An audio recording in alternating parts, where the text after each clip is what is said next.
Hello दोस्तों, टेकेट की नई वीडियो में स्वागत है। और आज हम देखने वाले हैं एलिफेंट तक हमने देख लिया था पिछली क्लास में। अब नेक्स्ट 5 प्रॉब्लम देखते हैं। Word, wrong subtraction, nearly lucky number, Anton और डेनिक और ट्रांसलेशन। ठीक है, ये 5 प्रॉब्लम्स देखते हैं। इजी प्रॉब्लम्स है तो क्विकली रिवाइज कर लेंगे। ठीक है, जिसने नहीं देखा है उनको भी समझ में आ जाएगा। वैसे प्रेफर यही है कि एक बार जाके पहले प्रॉब्लम पढ़ लो। फॉर एग्जाम्पल, वर्ड, यहाँ पे ऐसा है कि जैसे मैट्रिक्स देखो, एम ए और एक्स जो है वो स्मॉल है ना, और टी आर आई जो है कैपिटल है। यानी जो ज़्यादा इन्फ्लुएंस कर रहा होगा, यानी जो ज़्यादा डोमिनेटिंग केस होगा, जैसे अपर केस या लोअर केस। फॉर एग्जाम्पल, अगर आप हाउस में देखोगे तो एच और यू ही बड़ा है, सिर्फ बाकी सब स्मॉल है। तो 3 स्मॉल है और 2 बिग है ना। तो हमारा टोटल लोअर केस हो जाएगा, क्योंकि डोमिनेट कौन कर रहा है, लोअर कैरेक्टर। वीआईपी में वी और पी बड़ा है, आई स्मॉल है, तो हम इसमें क्या चेंज हो जाएगा, ये वी आई पी सब अपर केस में हो जाएगा। और क्वेश्चन में बोला गया है कि अगर ऐसा हो कि दोनों इक्वली हो तो हम हमेशा स्मॉलर केस ही, लोअर केस ही करेंगे। ठीक है, तो हम फटाफट क्वेश्चन समझ लेते हैं। जैसे हाउस में ओ एस ई जो थे वो 3 थे, जो कि डोमिनेंट मतलब मेजॉरिटी जो थी वो स्मॉल थी, तो हमने इसको लोअर केस कर दिया। तो यहाँ पे हमने सॉल्यूशन कर रखे हैं ये सब, है ना। तो वर्ड पे जाएंगे, ये मेरे सॉल्यूशन है, मैंने करा था। ठीक है, तो अभी समझा देता हूँ करना कैसे। कस्टम टेस्ट पे जाके ट्राई करना है यहाँ पे, और उसको रन करके देखना इनपुट में आउटपुट क्या आएगा। रन करना है इसको, और चल रहा है तो उसको सबमिट कर देना। ठीक है, सबमिट करने के लिए सबमिट पे जाएंगे और पेस्ट कर देंगे जो तुमने करा है कोड। स्टेटस पे आते हैं, तो हमने नॉर्मली जो सी प्लस प्लस में हम करते हैं, हमने एक स्ट्रिंग ले ली एस, और हम देख लेते हैं डोमिनेंट कौन है, मतलब डोमिनेट कौन कर रहा है। ठीक है, अलग अलग तरीके हो सकते हैं एक प्रॉब्लम को सॉल्व करने के लिए। हमने बस एक बेसिक तरीका लिया है कि हमने पहले तो स्ट्रिंग के सभी कैरेक्टर के हम क्या कर रहे हैं, चेक कर रहे हैं कि क्या वो अपर है या नहीं। तो I equal to 0, size string के साइज से छोटा है। और आई प्लस प्लस हमने लूप चलाया, यानी हम स्ट्रिंग में आइटरेट कर रहे हैं, स्ट्रिंग के हर एक एलिमेंट को पकड़ रहे हैं। ठीक है, हाउस में एच को पकड़ा, फिर ओ को, ऐसे करके, और चेक कर रहे हैं अगर वो अपर इज अपर, यानी क्या वो अपर केस है। अगर है, यानी ऐसा ही, यानी जो पहला वाला है वो अपर केस है, तो हम क्या करेंगे, अपर केस डोमिनेट कर रहा है तो हम प्लस प्लस कर देंगे। ऐसा समझ लो कि जब हम प्लस प्लस करते हैं तो वो अपर केस होगा।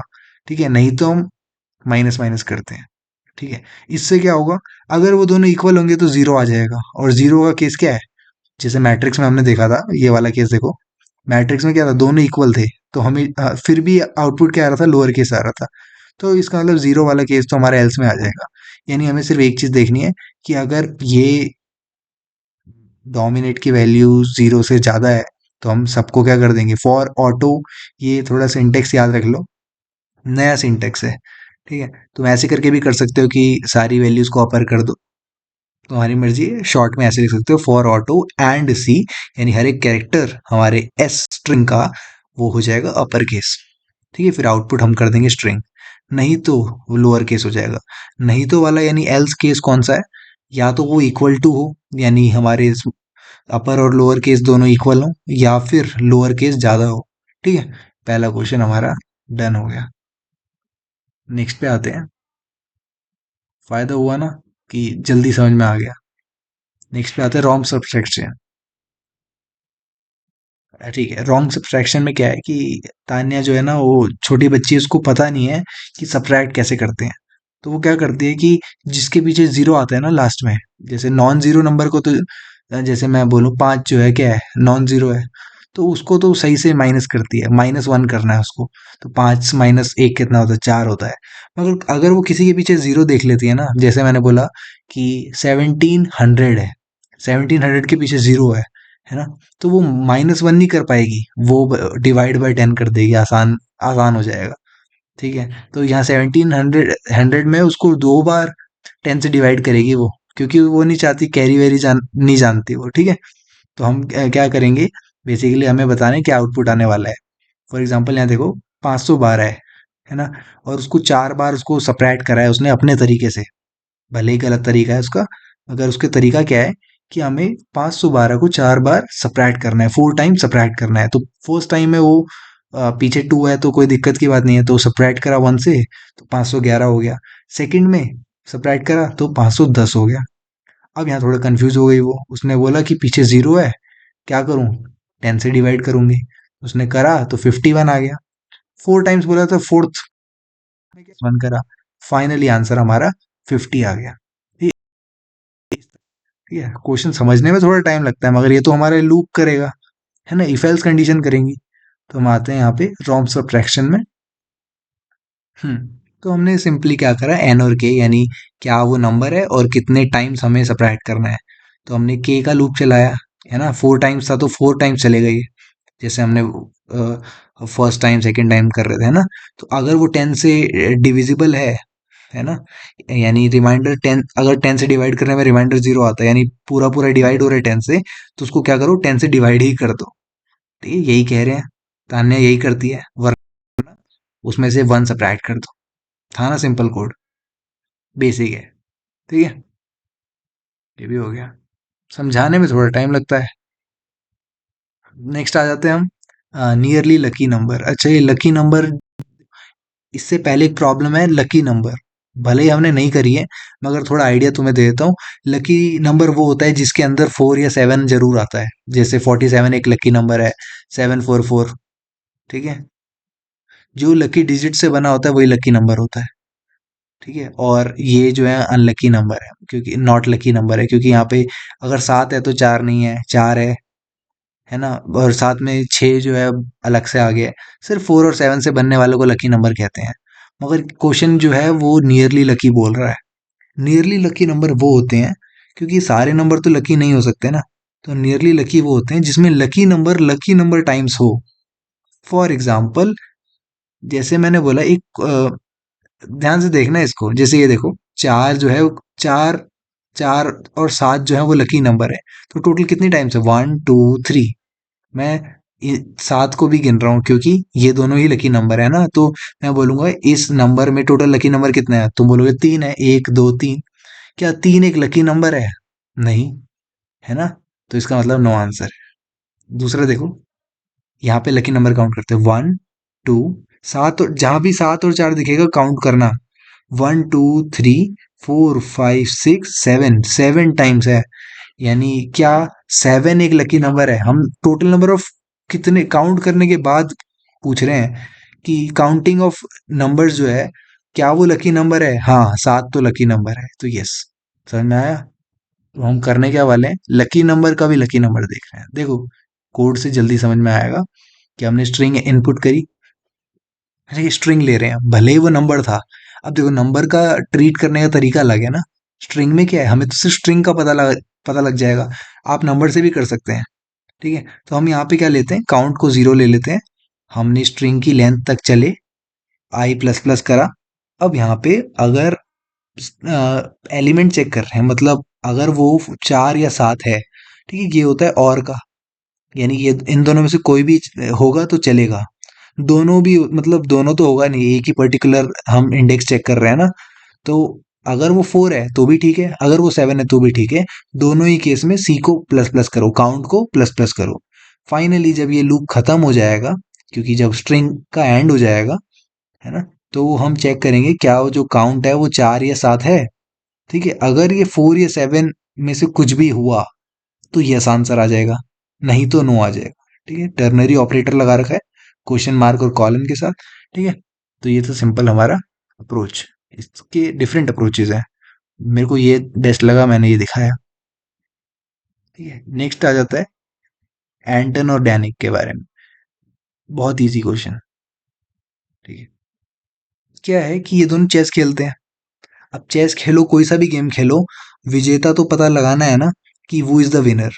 अगर देखो 6 मैच खेले, डायरेक्टली क्वेश्चन पर देखो कितनी जल्दी हो रहा है। 6 मैच खेले और एक पहले में एंटन जीता, दूसरे में डैनिक जीता, फिर बाकी सारे एंटन जीत गया। तो तुम बताओ वो इज द विनर? ऑब्वियसली एंटन, है ना, एंटन जीता। अगर मान लो दोनों इक्वली मैच जीते होते तो फ्रेंडशिप हमें प्रिंट करवा देना था। ठीक है, डाइजेस्ट कर लो क्वेश्चन, सिंपल है कि अगर डैनिक ज्यादा मैच जीता देखो डी जिसमें ज्यादा दिख रहा है ना, तो डैनिक इज द आंसर। अगर दोनों इक्वल मैच जीते तो फ्रेंडशिप इज द आंसर। तो हम यहाँ क्या करेंगे, एंटन और डैनिक पे चलते हैं फटाफट। देखो हमने क्या करा, पहले तो इनपुट कर लिया एन। देखो हम ऐसे भी कर सकते थे कि स्ट्रिंग की लेंथ निकाल देते। तो क्वेश्चन में हमें दे रखा है पहले से, तो कोई दिक्कत की बात नहीं है कि मतलब कितने मैचेस खेलने वाले हैं वो। स्ट्रिंग हमने ले ली एस। अब ए काउंट लिखा मैंने और डी काउंट, यानी हमारा एंटन कितनी बार जीता और डेनिक कितनी बार जीता। फिर फॉर ऑटो आई एस, है ना, सेम सिंटेक्स, ये ऑटो वाला। तो हम क्या करेंगे अब, हर हम क्या कर रहे हैं इसमें, एक्चुअली स्ट्रिंग के सारे एलिमेंट्स को देख रहे हैं कि स्ट्रिंग के अंदर हर एक एलिमेंट को देख रहे हैं। तो अगर वो आई जो है वो ए लिखा होगा, यानी अगर वहां पे ए लिखा होगा तो हम क्या करेंगे, एंटन के जीतने के काउंट बढ़ा देंगे। ठीक है, और कितना इंटरेस्टिंग बात है, अगर आई की वैल्यू ए होगी ना, देखो ये कोड मैंने जानबूझ के इसलिए रखा, हम इसको बहुत इजीली कर सकते थे। ठीक है, पहली बात ध्यान से समझ लो कि यहाँ पे जो मैं कर ला रहा हूँ ना, वो मैं 8-10 कोड एनालाइज करने के बाद ला रहा हूँ। ठीक है, 8-10 अगर ज्यादा बोल दिया तो 5-6 तो मान के चलो डेफिनेटली। ठीक है, तो कुछ ना कुछ नया सीखेंगे यहाँ पे। ठीक है, कुछ लोगों के लिए ये नॉर्मल बात होगी कि ठीक तो है, आई अगर ए के बराबर है तो ये 1 कर देगा तो काउंट इंक्रीज हो जाएगा, अगर नहीं होगा तो 0 आउटपुट करेगा तो काउंट में 0 चला जाएगा, यानी कोई फर्क नहीं पड़ेगा। ठीक है, ये किसी के लिए आम बात भी हो सकती है। तो यहाँ पे हम इंक्रीज कर देंगे अगर आई की वैल्यू जो है वो ए है, वरना डी का काउंट इंक्रीज हो जाएगा। ठीक है, और भी तरीके थे, हम इफ एल्स कर सकते थे, जो भी कर सकते थे। अगर हमारा एंटन के काउंट ज्यादा है डैनिक से तो एंटन इज द आंसर, बराबर है तो फ्रेंडशिप, नहीं तो डैनिक। इजी। ओके, क्या हो गया भाई। हाँ, चलो इसको हटाते हैं, नेक्स्ट पे आते हैं। Next is the last question. ठीक है, मैंने भले ही नीचे के भी क्वेश्चन कर रखे हैं, मगर 5-5 करके करते हैं, जिससे कि तुम वीडियो की लेंथ कम रहे, क्योंकि बहुत बच्चे डिमोटिवेट हो जाते हैं कि 40 मिनट की वीडियो। अब देखो ट्रांसलेशन, भले ही इसमें इतनी कहानी लिख रखी है, मैं तुम्हें इजीली बता देता हूँ। कोड और ई डी ओ सी ये दोनों क्या एक दूसरे के उल्टे हैं, है ना। ई पहले आ रखा है, फिर डी आ रखा है, फिर ओ आ रखा है, हाँ सही तो है, यस। क्या ये दोनों एक दूसरे के उल्टे हैं? बिल्कुल नहीं भाई, कहाँ है ये उल्टे, नहीं है। क्या कोड और कोड एक दूसरे के उल्टे हैं? यानी तुम्हें समझ में आ रहा है, भले ही यहाँ पे बहुत सारी कहानी लिख रखी है, मगर जिसने डायरेक्टली एग्जाम्पल्स देख ली है वो तो तुरंत कोड लिख देगा। तो अगर वो एक दूसरे के रिवर्स हैं तो यस कर दो, नहीं तो नो कर दो। पाइथन में ये 1 लाइन का कोड है। ठीक है, सी प्लस प्लस में भी हम थोड़ा सिंटेक्स की वजह से थोड़ा ज्यादा हो जाता है, मगर हमें यहाँ नंबर ऑफ लाइन से फर्क नहीं पड़ेगा, हमें यहाँ क्वेश्चन समझने से फर्क पड़ेगा। तो यहाँ पे थोड़ा सा ज्यादा वो है कि हमने क्या करा, मेन मेन चलाया। ठीक है, तो मेन लिखो। देखो यहाँ पे इंट में लिखोगे रिटर्न 0 कर दो, या कभी कभी रिटर्न 0 बिना दिए भी चल जाता है। ठीक है, यहाँ सिर्फ मेन लिखा है मैंने तो भी चल जाएगा। कोई वॉइड में लिखते हैं तो एरर आ जाता है, तो इसलिए मेन लिख दिया। तो हमने दो स्ट्रिंग ले ली, ए और बी, जैसे कि क्वेश्चन में दे रखी है। अब ए को मैंने क्या करा, रिवर्स कर दिया। ये किसका सिंटेक्स है, रिवर्स करने का सिंटेक्स है। ठीक है, सी प्लस प्लस में ऐसे करके रिवर्स करते हैं, पाइथन में वो 2 कॉलन के बाद -1 चेक कर देते हैं, है ना। तो वो अलग अलग तरीके हैं। अब रिवर्स कर दिया मैंने ए स्ट्रिंग को, अब ए को अगर रिवर्स कर दिया और वो बी के बराबर आ रही है तो यस इज द आंसर, नहीं तो नो इज द आंसर। था ना सिंपल। तो ऐसे करके हमारे ये सारे पांचों के पांचों क्वेश्चन हो जाते हैं फ्रॉम ट्रांसलेशन टू वर्ड। ठीक है, और इसका लिंक मैं डिस्क्रिप्शन में दे दूंगा। तो मैंने सारे कोड के तुम्हें कोड दे रखे हैं, और यहाँ पे तुम क्लिक करके क्वेश्चन भी पढ़ सकते हो, जैसे ट्रांसलेशन देखना है तो कोड फोर्सेस पे चला जाएगा। ठीक है, तो ये लिंक डिस्क्रिप्शन में। और बस आज के लिए इतने ही। ऐसे ही करके हम नेक्स्ट 5 प्रॉब्लम्स करेंगे। चलो, ये और देख लो कि हाँ प्रॉब्लम खुल तो गई ना। बाकी तो तुम समझदार हो, मेरा नेट थोड़ा स्लो हो गया।